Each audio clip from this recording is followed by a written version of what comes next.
Alright everybody, there we are. My name is niclas.huschenbeth and welcome to a Patron game analysis live stream number 8.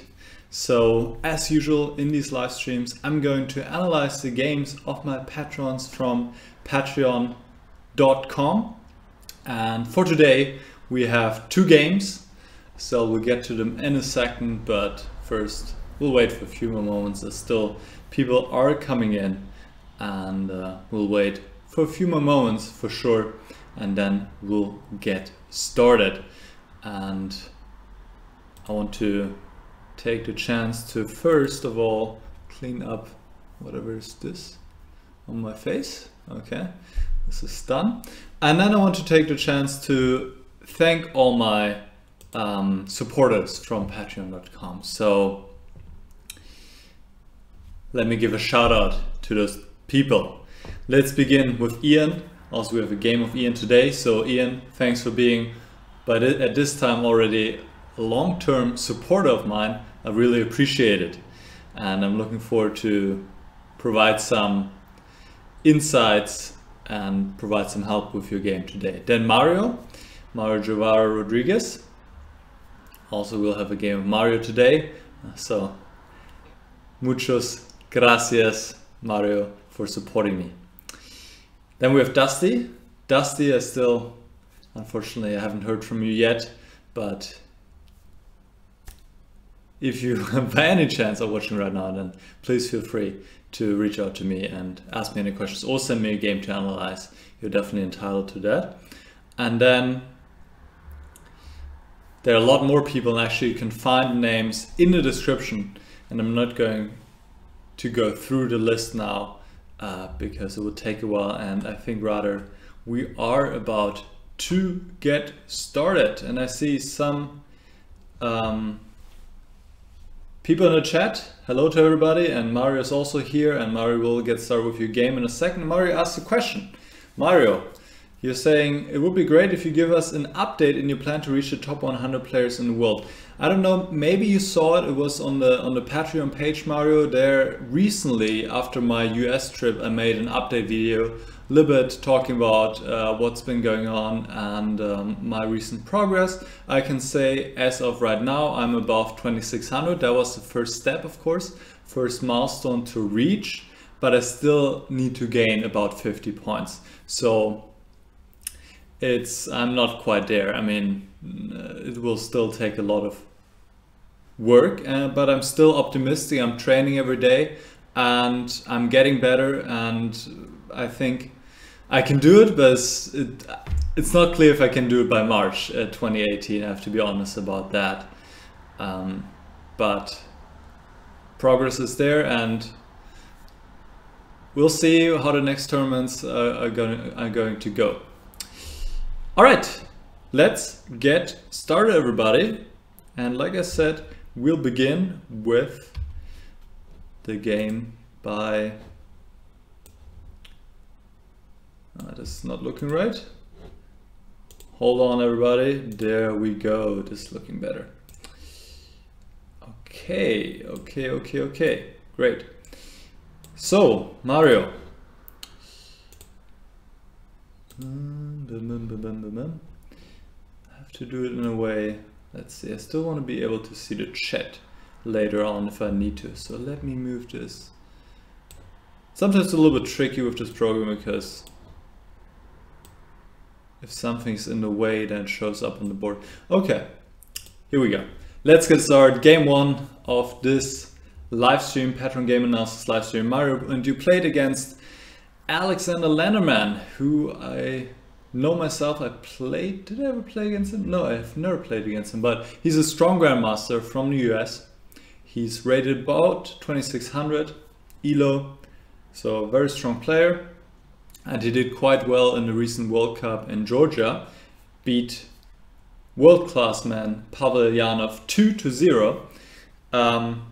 And I also saw him perform at the Isle of Man. He put up a really stellar performance there. So you play with the white pieces against him. It was the English. So this is a fairly normal opening. But this is the first point where I would like to say something. G3, of course, is one of the main lines here. But personally, I think you can pose much bigger problems to your opponent by going for e3 here. I've also played this line of black and still play it sometimes, and I think e3 is much more unpleasant for black to face. He has different choices here for sure, and you have to look at e5. You also have to look at bishop g7, but then bishop g7 just d4, d5, and you get like a King's Indian structure kind of. I think it's nice for white. And then also the main move what I play, and also what I recommend in my video series on chess24 is knight f6. But now we get this kind of structure. Takes, d5, and it's kind of a pan of attack from the Caro-Kann.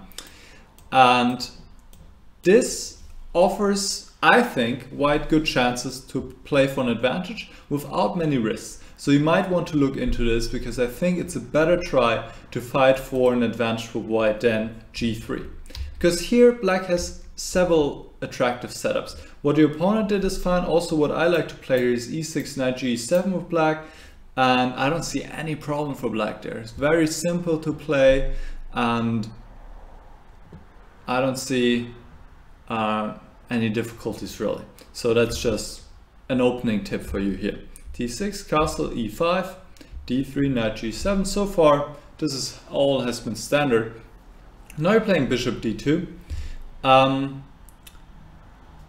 The main plan, and you also know that because you played it a little bit later, is to go with a3 and rook b1. And I think you don't need to spend any time on bishop d2 right now. You can develop this bishop later. So the main move by far is to play a3 immediately, castle, rook b1.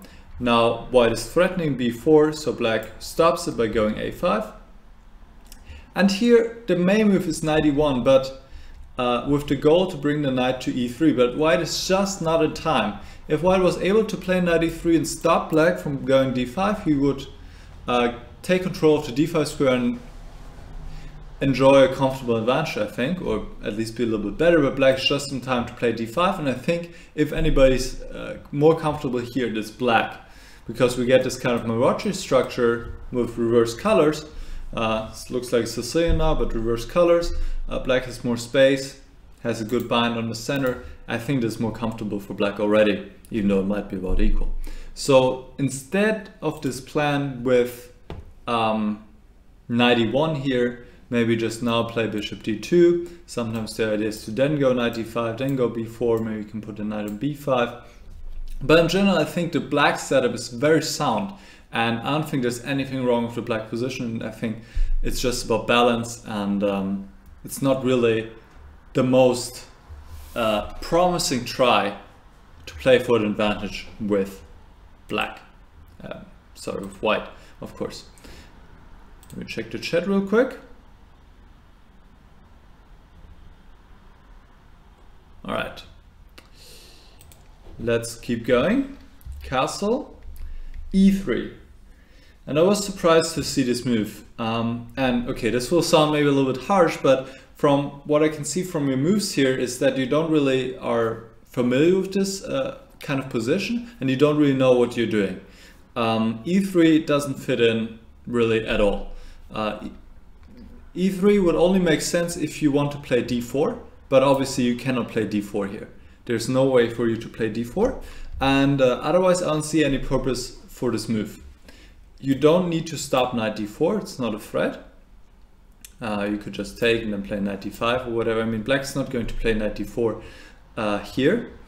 So there's no need for e3, it's just weakening your position. It's not giving you any benefits, at least as far as I can see. So you put in here a game by Wang against Robson, which went queen c1, which kind of makes sense, right? Bishop d2 followed by queen c1 is another typical plan to exchange this bishop on g7. So that would be another way to continue, or you could go back to this other plan with a3 and rook b1. But I think e3 doesn't make much sense here. e3, f5, now you go rook b1, all right. h6, and now you go knight d5, which is interesting. But already it feels like position is more comfortable for black, because those moves bishop d2 and e3, they were kind of not doing anything in the direction of the queenside plan of a3 and b4. All right, knight d5, a5, queen b3, and you put here that knight e1 was a better move. Yeah, knight e1, but still, I already like black a little bit better here for sure. Alright, let's see it again. Queen b3, knight takes d5, takes, knight b4, bishop takes, it's all necessary. And a3, I like this move to open up the queen side and get play there. It's a good move, I like a3.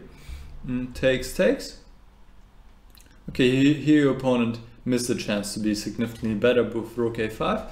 He played queen a5. But here you had a good chance to get active play. You played rook fd1, a move I honestly don't understand. Okay, I didn't play the game. Probably, of course there was a point behind it. Maybe you can tell me in the chat if you want to. But what an interesting alternative was the move queen b6 and going after this weak move, weak pawn on d6, and kind of tying black to the defense of this pawn. Here it's really difficult for black to prove any advantage if he has any to begin with. For example, I mean, one possible line would be takes, takes, and now if rook d8 you can bring another piece to attack the pawn, and black really doesn't want to lose this pawn, because if he loses this pawn and suddenly the d5 pawn can become very strong, the bishop might suddenly awaken again and white is having good chances. So if rook takes a3 here, yes, black is picking up this pawn on d3 as well. He's a pawn up at the moment, but now white has a passed pawn on the d file. The knight is strong. You can pick up another pawn probably on b7, and white is by no means worse. So that doesn't promise black anything. If he doesn't play rook takes a3, the knight is coming to c4. Why should you have any problems here, right? So this is just completely fine for white. And if black, instead of going rook d8, goes rook takes a3 immediately, same story, rook takes d6, rook takes d3, and here you can go, in fact, after the weak king side with knight h4. It's a nice move going after this pawn. And once again, white is having great play and is doing fine here. By the way, you couldn't take this pawn really immediately because black can take on d5 and ignore any kind of discovered attack here. So actually what I looked at was the best choice for black would be f4, which is already a difficult move to play. And black has to do some calculation because now, of course, the pawn on d6 is en prise. But white shouldn't take because rook a6 and the queen is in a little bit of trouble. After queen e7 would be trapped immediately. Queen doesn't have any squares left. And after queen b8, which is the only other square, then there's bishop f5 attacking the queen once again. Queen moves and bishop takes d3, picking up an exchange. So it would be better for black. But white can improve on that and take on f4 first. And now, in fact, black should exchange queens, because if he takes the pawn now white can take, and the difference is that after rook a6, white has queen e7, and the queen is no longer trapped after bishop f6 because the queen can come back along the e file, for example e4, e2, something like that, and white is up a pawn. So instead of e takes f4 here, black should take on b6, rook takes, now e takes f4, rook takes d6 and g5. And this is a little bit of a different situation than what we saw earlier, where white won the pawn when black still had the pawn on e5 and f5 and so on. Because here the bishops really come to life, and especially this bishop on g7, which doesn't have a counterpart, is quite strong, but nonetheless white is having excellent chance to equalize here. So this is close to equality. Maybe black's a little bit better, but this is completely playable, of course. So I'm not sure what you didn't like about queen b6 here. because it is an active move attacking something and looks quite attractive, to be honest. Also, if queen b6, rook d8, let's say, you could still play knight d2, of course, because black cannot take, because then the rook would be hanging. So queen b6 followed by knight d2 just looks quite strong. All right, so rook fd1.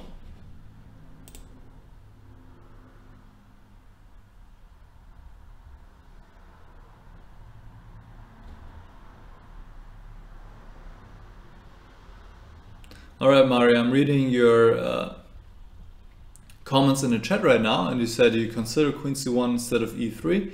Yeah, that would have been a more consistent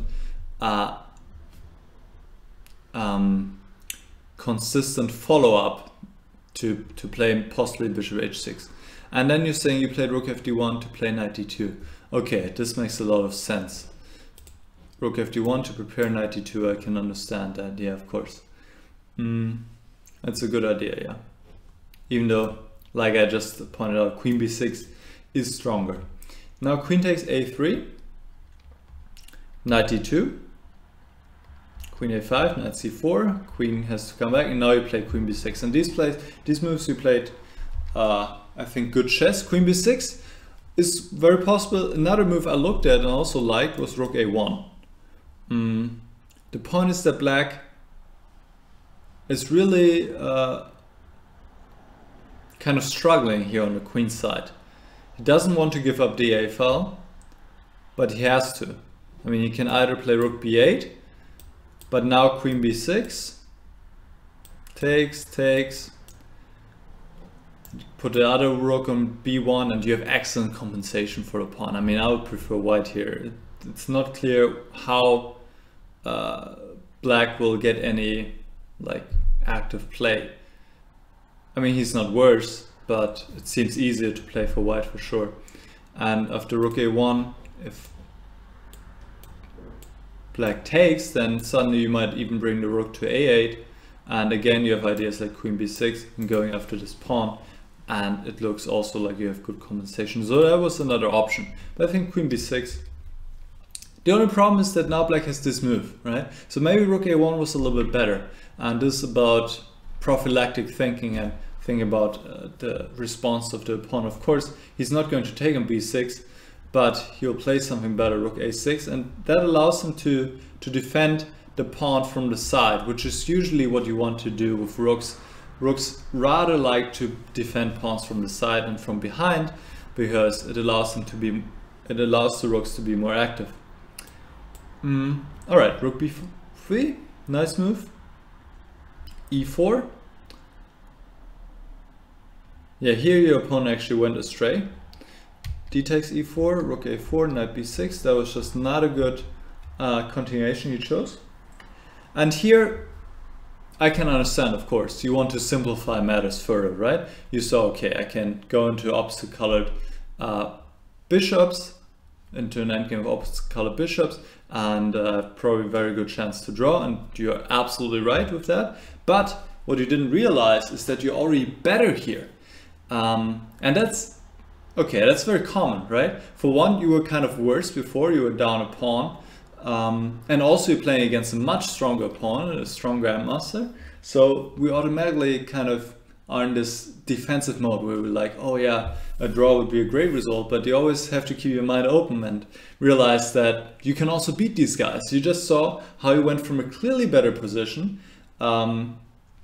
to now being worse. He's also just a human, and he makes mistakes, and these guys can also be beaten, of course. So here a good chance to play bishop h3, pinning the pawn, and indeed it looks uncomfortable for black, because he's going to lose this pawn on f5, right? You're just waiting one more move until you take on c8. There's no rush to take on c8, right? And you give, let's see the variation you give here, bishop d7, knight takes, rook takes, e takes f5. And yes, now we have opposite colored bishops. And of course, black has strong chances, but I mean, white has a lot of pawns. A lot of pawns. I think this is just very good chances, and it's only one set playing for win, obviously. So that was an excellent chance. So you might have taken on c8 too quickly, and you also told me that you were in time trouble here already, so that could have probably influenced your decision, which is of course another topic. You shouldn't be in time trouble that early in the game, but it's again another thing when we play against strong players, we tend to be slower because we double check and we don't want to run into any traps by our opponent and so on. So it's very natural, but of course it's not desirable. So this bishop h3 is maybe also a little bit about candidate moves, right? Just looking everywhere, but also maybe realizing there's no rush to take on c8. Why take on c8, give black the open c file when you can first do something else, right? So let's move on and see the game. But first I'll check again on the clock. I'll check again on the chat. And Mario is saying I had only 6 minutes on my clock and I missed bishop h3. Yeah, what I just said. That's what I thought. I mean, bishop h3 you can easily miss. But yeah, it's about, like I said, candidate moves. Just looking everywhere. How can I attack stuff? It's usually a good guide to find those moves. How can I attack something? And then bishop h3 comes to mind. Going after this f5 pawn and pinning this f5 pawn. All right, so let's see the game. Knight takes, rook takes, takes. And here you're making, unfortunately, a decisive mistake. You're doing completely fine here. Doing completely fine, but now you play the move after which you're lost. Okay, we look at the position. The pawns are equal, though you have the much better pawn structure, right? Your pawns are all connected and black's pawns are all isolated. But what black has going for him is his far advanced passed pawn on the b file. This is black's only trump here. So you need to realize you need to deal with this. If you can stop this pawn and neutralize it, black will not have any advantage at all. So the most natural move to me, okay, bishop h3 is also possible as you point out, but the most natural move, which would be played probably by most players very quickly, is rook b1. Not allowing the pawn go forward to b3 and b2 where it's protected by the bishop. Just playing rook b1. And black has to go bishop c3 here. If he goes rook c4, he cannot protect the f5 pawn. You go after the f5 pawn and you're better. So he has to go bishop c3. And now you can already see, how is black going to make progress?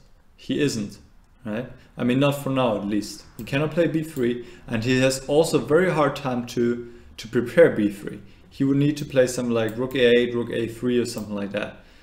But now he can actually tie black down to the defense of this pawn. Play bishop h3, rook f8 is forced, otherwise he loses this pawn.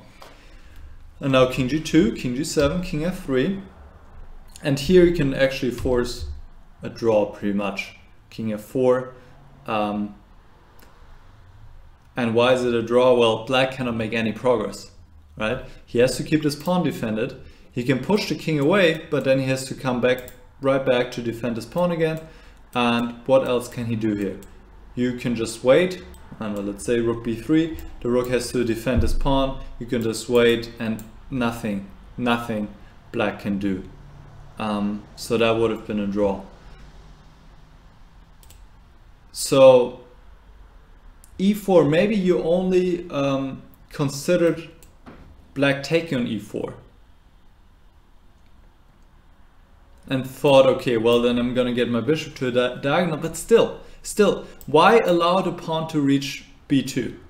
It's dangerously close to queening on b2, obviously, so there's no need to allow that. So really about just thinking about the threats of the opponent and then stopping them. I mean, it's all about prophylactic thinking. Just, okay, he wants to go b3, how do I stop that? Rook b1, and then you play this move. It's really just that. So yeah, very unfortunate, because yeah, after b3 you don't get another chance. You can put a bishop on e4, but the pawn is just too far advanced, and after rook c1, unfortunately, it's game over, because black will just play bishop e1, b1 queen, and here you resigned. Still, we have to say though, you put up a good fight against this very strong player, and you almost hold him to draw, and that's also quite an accomplishment. Even though the opening didn't go well for you, you were worse. You fought back and got the initiative, got great compensation for the pawn, and then you were even better. And then had great drawing chance, but just this one move, e4, unfortunately ruined it all. But that's just what chess is, you know. You make one bad move, and then it all goes to hell, so to say. But still, I think you can be proud of yourself. You really put up a good fight and almost had him there, at least for a draw. I mean, if you play rook b1, really, I mean, there's not much he can do. I'd be surprised. So I think what happened here was time management for one. I think that also ultimately led to this decisive mistake of e4. So you need to improve your time management, which I think can be done. I mean, there are many ways to do this, right? One trick you could do, which helped me in the past, is after every move to write down your own time. Why does it help? During a game, you're more aware of your time spending, and you automatically play quicker, because you know you're writing down your time. You're always like having a focus on it, and you have a focus on not getting into time trouble. And then also after the game, you can kind of check where did you spend too much time. And then if you spend too much time in the opening, you know, okay, I need to work on my openings. Then also my time management will improve. Or if you spend too much time in a tactical position because you were calculating, and you maybe were calculating too slowly, then you know, okay, I need to improve my calculation skills. So that's just a helpful kind of technique to do, and then you can see what areas you need to work on, because time management can result from so many things. Also, like I said, could be a little bit psychologically, because you were playing against a strong player and you were taking more time than you usually do. I don't know if you often get into time trouble, only you know that. So yeah, mix of time management, and then also of course the opening phase. Like I said, it seemed to me that you weren't really familiar with the position, with the plans, and I would recommend you to look into this move 4e3 against this setup, because I think it's there's much more venom to it.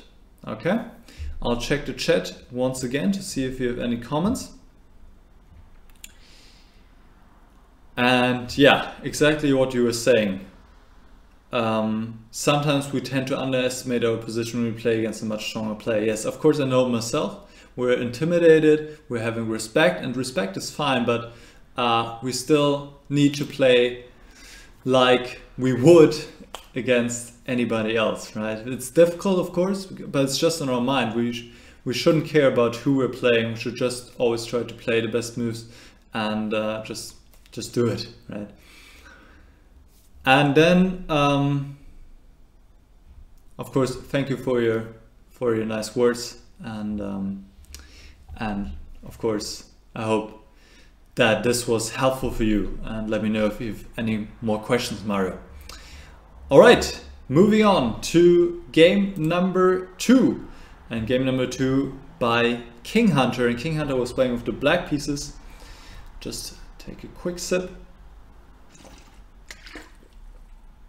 and then we can get to it. So it's the French. King Hunter with the black pieces playing the French.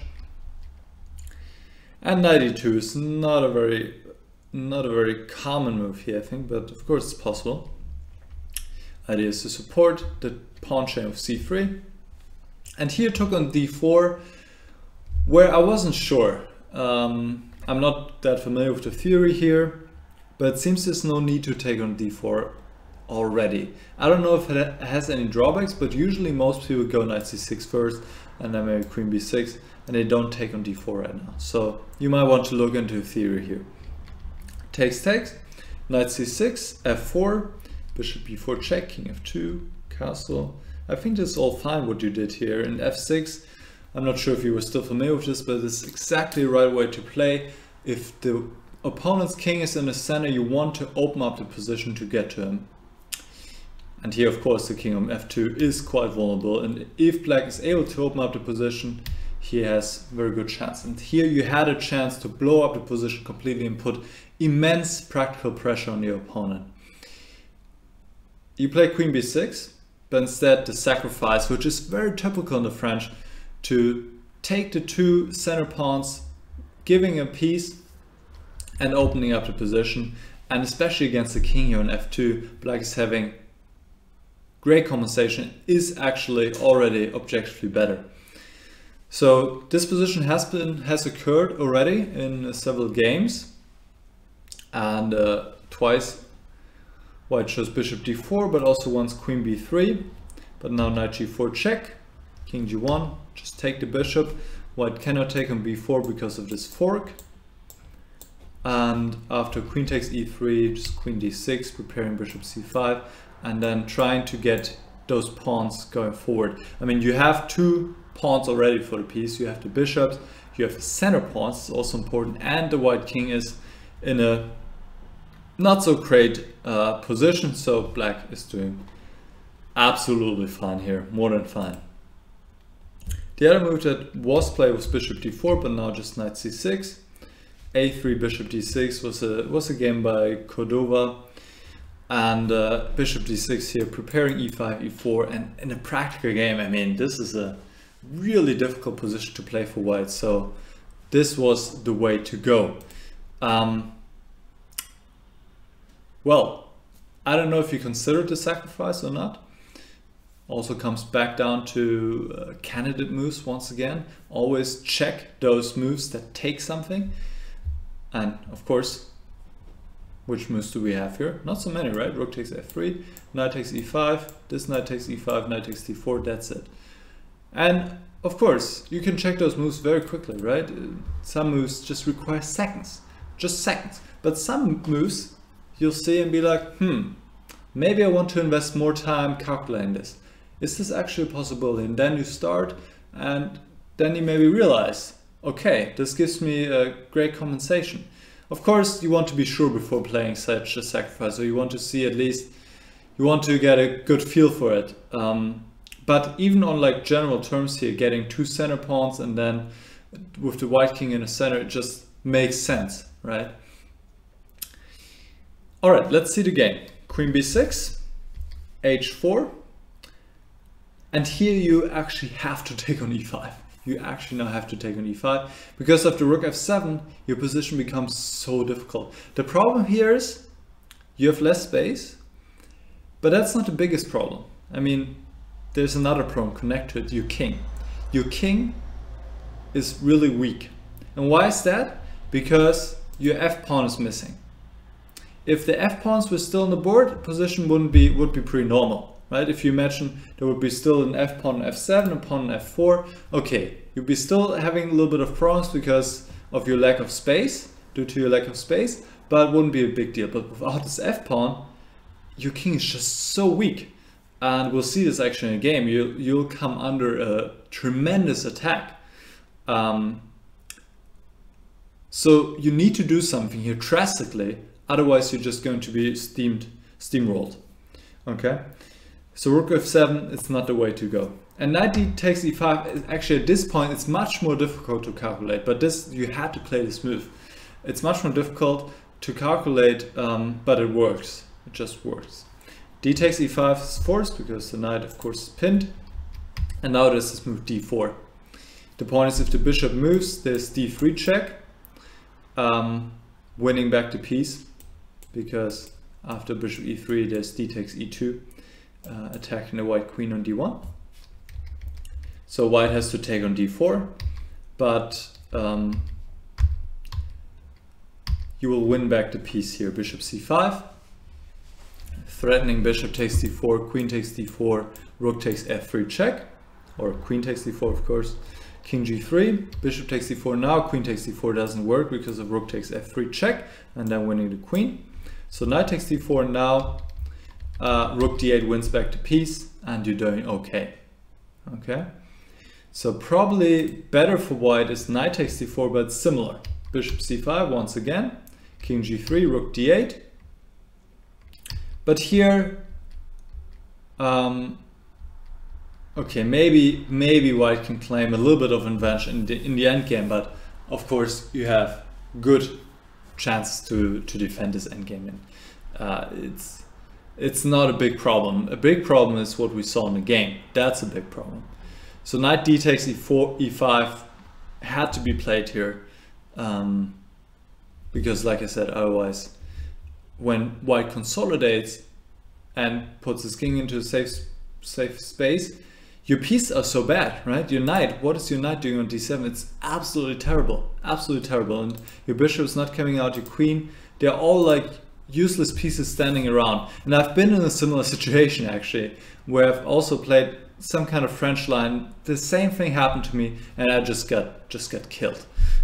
So it's very dangerous if you don't free up yourself, and you had to free yourself with the sacrifice.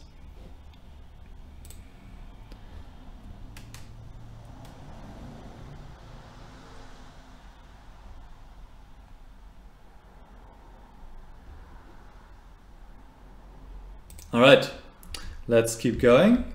Rook f7, rook h3, knight f8, king g1, rook c7. Okay, white is just improving, and you can just like wait, right? And here I don't have many suggestions because your position is very bad at this point. Probably you should go bishop e7 here to be able to, after knight g5, take this one off, then play g6. But I mean, you have to do a lot of praying here and hope somehow your position will hold, and but it's gonna be an uphill struggle for sure.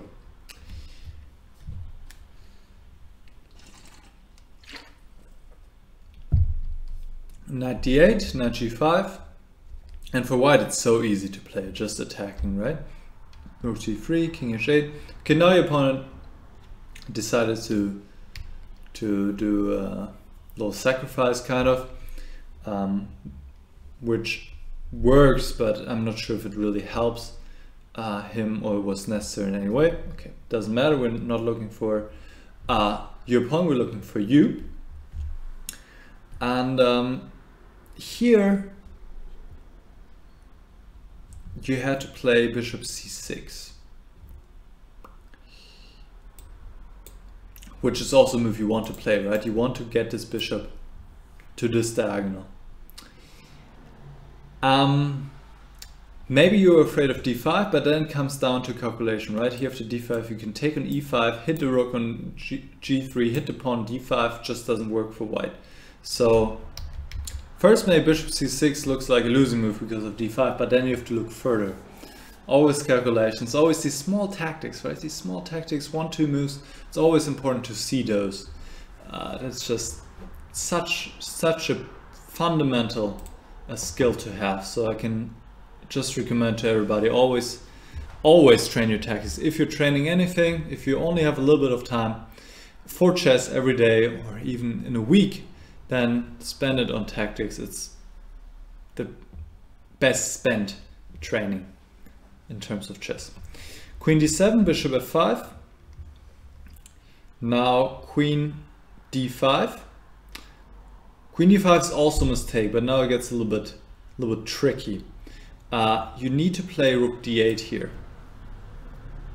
and as quickly as possible put pressure on this pawn on d4 before white gets his attack going, gets his piece into play.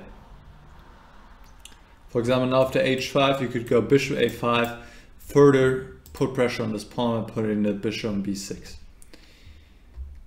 And if queen g4, here you can play h5, push the queen away and not allowing white to play h5 himself, because if white plays h5 himself, your king feels much more uneasy So it's important to play h5 yourself, queen e4, and now move like queen b5. Position remains very complicated, but it looks like you have put up a good blockade for now, and white is not crushing through anytime soon, and you're definitely in the game.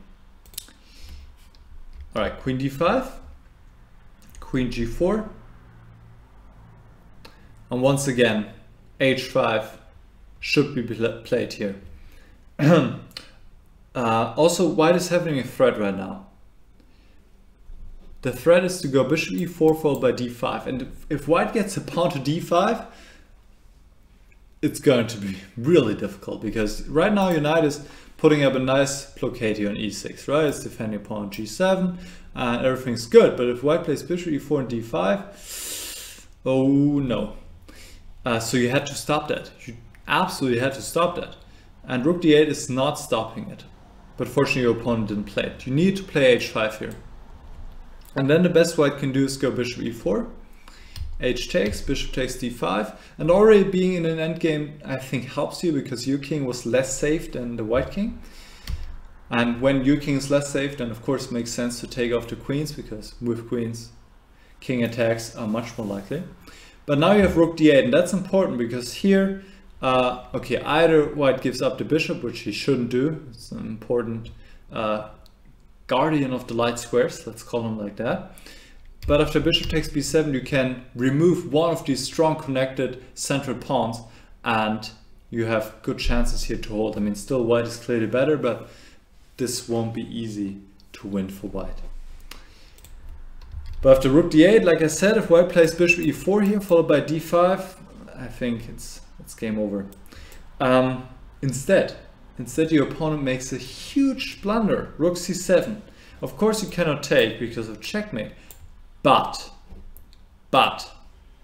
you can first force the queen to move with h5, and h5 is just winning on the spot. Just game over. White can just resign immediately. He's losing a full rook, and you're going to be 2 pieces up. Right? It's just as simple as that.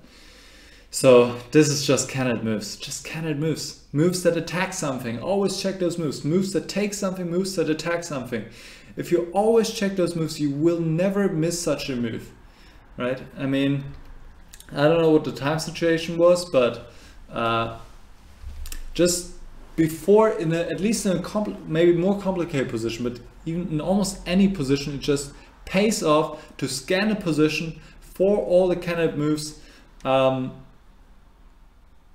make sure you don't miss anything, right? Okay, let's do it together. Let's go through the moves that attack something, yeah, or take something. Okay.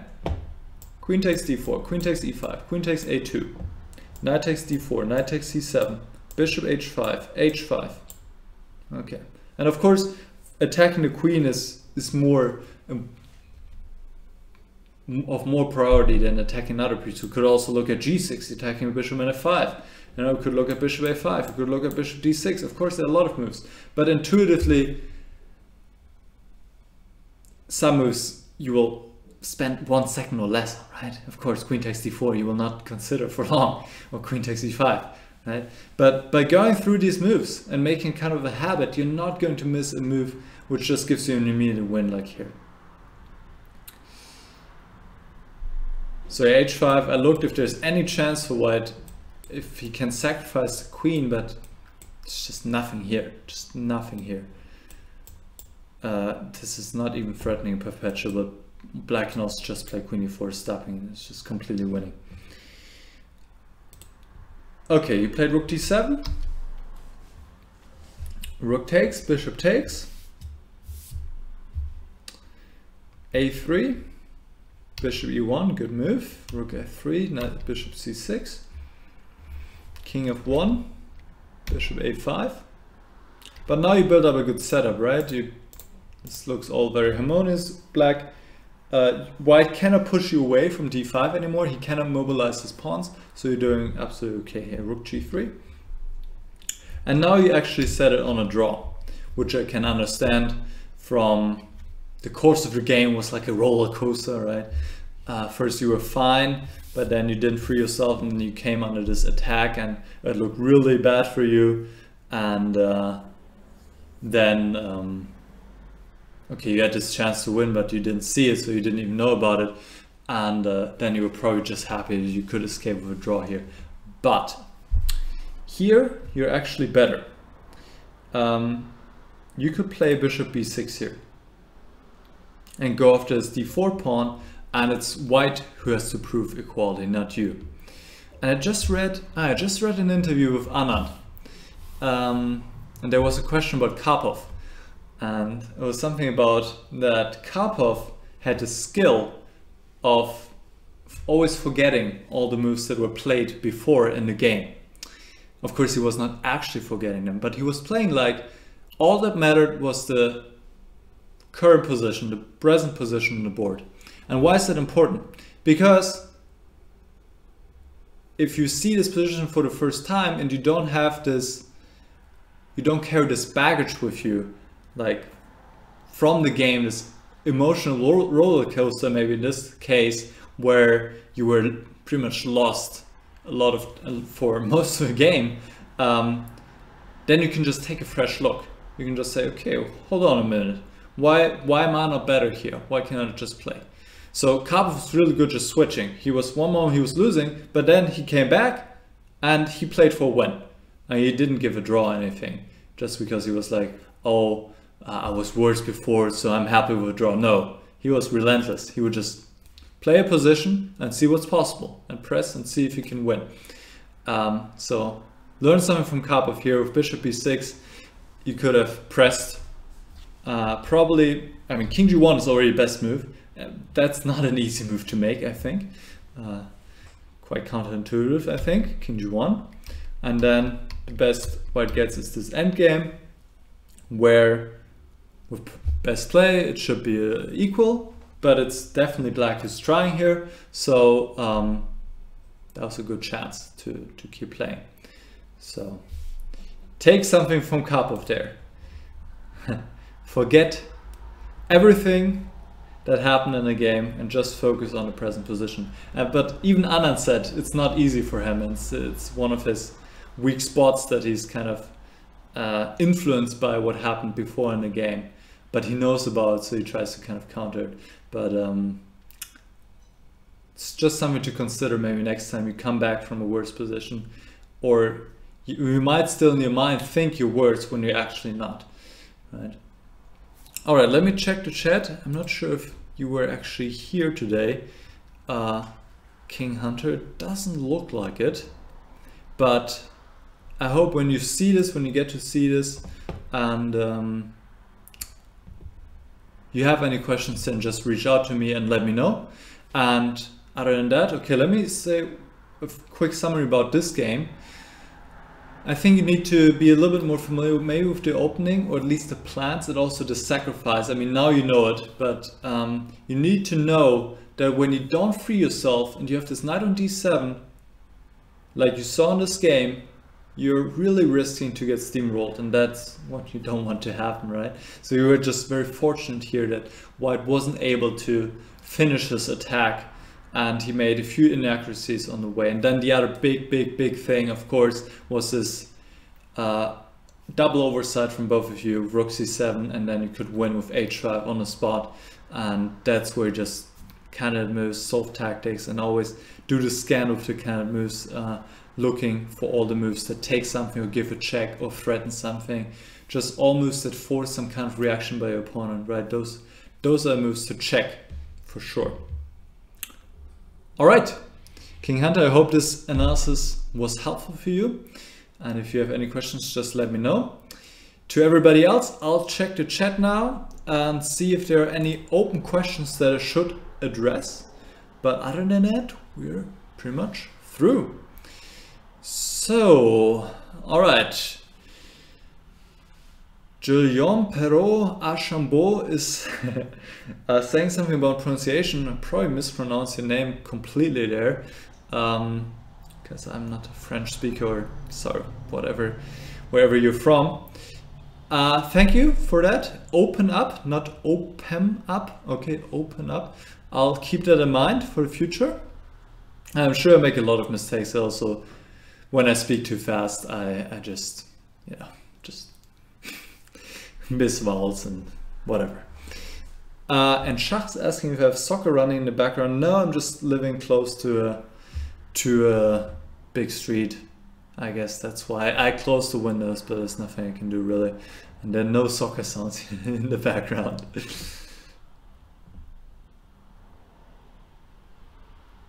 Alright, what rating does Mario have? I don't know. I think 2000 or 2100 Mario. You could answer it yourself in the chat if you want to. Alright, I think that's about it with the questions.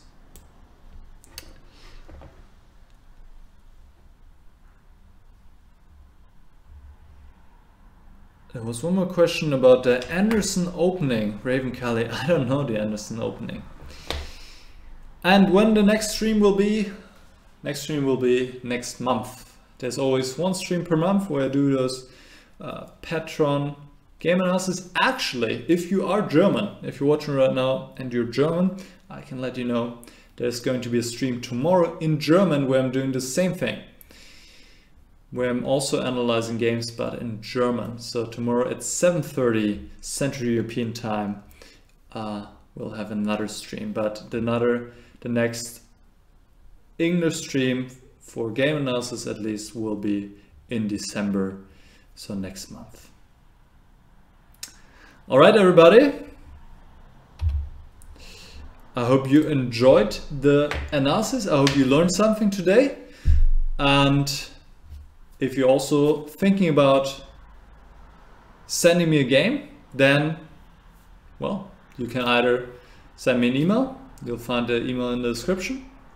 Or you can sign up as a patron on patreon.com, and you also see the other tiers and the other kinds of rewards there are. It's not just that I'm analyzing a game, there's much more. So you can check that out if you want to, if I inspired you with this analysis, if you found this helpful. And other than that, okay, one last question by Mario. When is my next tournament? It will be the Gibraltar Open in January, one of the strongest open tournaments in the world, and I'm really looking forward to it and training for it right now. All right, other than that, I hope you guys enjoy the rest of your day wherever you are in the world. If you are in Europe, then enjoy the rest of your night, enjoy the rest of your weekend, of course, and to people watching from somewhere else, just have a good day, and I'll see you next time. Bye bye.